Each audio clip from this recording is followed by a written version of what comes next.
Welcome to Voice of Africa. Today's discussion is not about confrontation. It is about diplomacy, sovereignty, and how African nations manage sensitive security incidents without violence. A Nigerian military aircraft entered the airspace of Burkina Faso, leading to the detention of its crew. What followed was not escalation, but dialogue. As you listen to this conversation, pay attention to how diplomacy, respect, and accountability shape the outcome. Awesome. Okay, Asuko, the high-level Nigerian delegation, how were they able to manage to secure the release of the 11 military personnel? I mean, after 9 days, in detention. Good enough that Nigeria did not go to the line of what so many people were already thinking.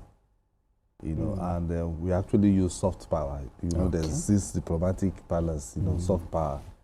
You don't need to go there, guns are blazing. Yeah, exactly. Go there, negotiate, talk to them, and because we didn't actually go there to do what they were thinking with the plane actually went there for. It had to be forced to land, and Tuga actually went there to explain and also to talk, because sometimes it's better to talk than to say, okay, if you are a small country, Nigeria is big. Let's just come and overrun. No, and it has paid off. Yes, it might have taken 1 week, for this to have, gone on, because I know so many people they were actually thinking, what is happening? How is this going to be resolved? And looking at how Burkina Faso left, the bloc, the ECOWAS bloc, and then forming their own Sahel bloc, people were thinking that it's going to, be another war. But I think brotherhood, prevail. Thinking also prevail, because whether we like it or we don't, we are Africans, and we are brothers. West Africa, we are still West Africa, in the same West Africa sub-region. So there's always a way for us to talk things out and address this. And I think this also is good that we actually went that way to talk. And I want to commend the minister who went there to, to sit with Traoré, to be able to sort this thing once and for all. I heard I think they should be on their way, because I know as of yesterday, he met with the officers, the naval officers. He was allowed to see them, and he saw them after meeting with the head of state before seeing them, and then I think he's also on his way back, or if he's not back already. So this is a good and a cheering news. And Nigeria will continue to be diplomatic in terms of how to deal with its brothers. You understand? At this point, it's important to slow things down. The detention of these personnel was not an act of hostility. It was a response to what Burkina Faso considered an unauthorized military entry into its airspace. What matters here is that both sides chose talking over threats, which prevented a regional misunderstanding from turning into a crisis. Yes, whatever happened in Benin, we had to save the situation, because if we didn't do that, we would have gotten out of hand. They said they violated the airspace, okay? And the Nigerian government explanation is saying that it had a fault. Exactly. And according to international aviation protocols, once you go to the nearest airport. So I think that is what... Do you think there is more to it than meets the eye? I think that is... For Nigeria to be insistent on that, it means that is what happened. Exactly. So that is what the minister went there to go and talk about, to explain properly. Okay. And I'm very sure even the Burkinabè would have also checked to see whether we have anything that is in quotes, that maybe spying their country, whatsoever, for us to attack. But I'm not sure Nigeria wants to go to any war with any country, particularly not Burkina Faso. You understand? So, but good enough that this matter has been put to bed. Yes, good enough that it's been sorted. I mean, BK, one would be forced to ask, why did it take 9 days for this matter to be resolved, despite the emergency being declared? Well,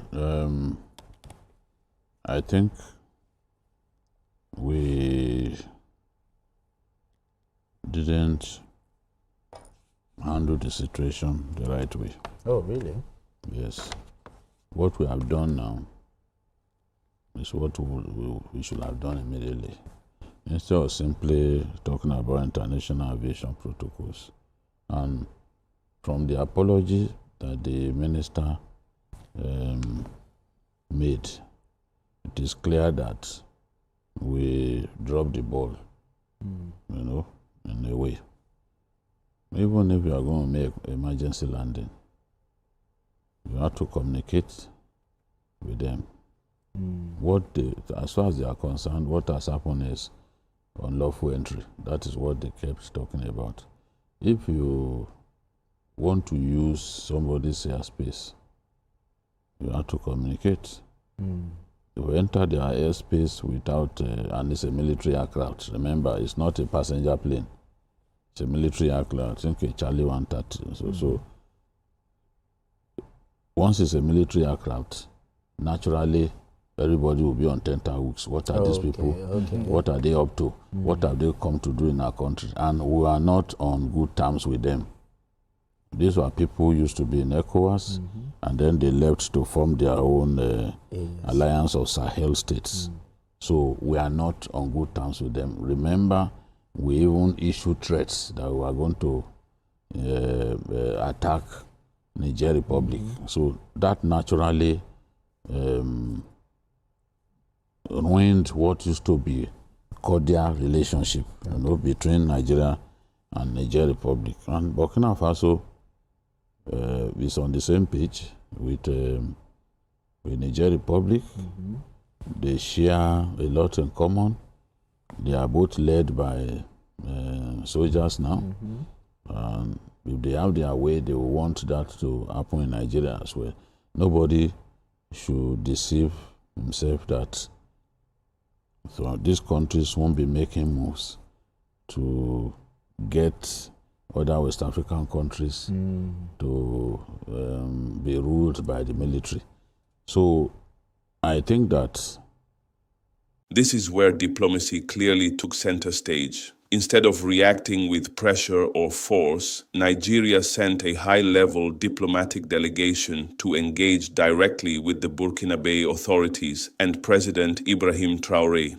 This approach matters because it shows that African states can resolve military-sensitive issues through dialogue, not intimidation. even if your aircraft developed a mechanical fault, given that this one is a military aircraft, they should have reached out to say, look, we want to make an emergency landing. This is the situation that we have found ourselves.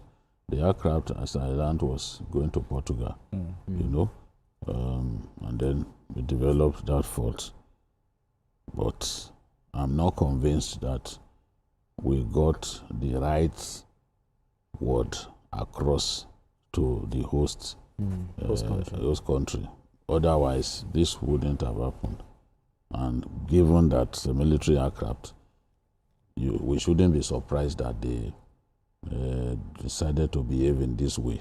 So I believe that the fact that we didn't do the right thing is what prompted them to adopt this hardline posture. Now, their hardline posture has now prompted a strong delegation from Nigeria to go and have that conversation with them. And the minister is happy to report that the whole matter has been sorted out. So we are looking forward to the arrival, the return of our soldiers. I don't know what will happen. Since it was a mechanical fault, they may not even be able to return in the same aircraft. Remember, they were taking it somewhere. I'm sure they were taking it to somewhere, maybe to do the usual checks and all that. Usually when you leave all of these aircrafts, now they do their MRO outside Nigeria, and they have to fly it back.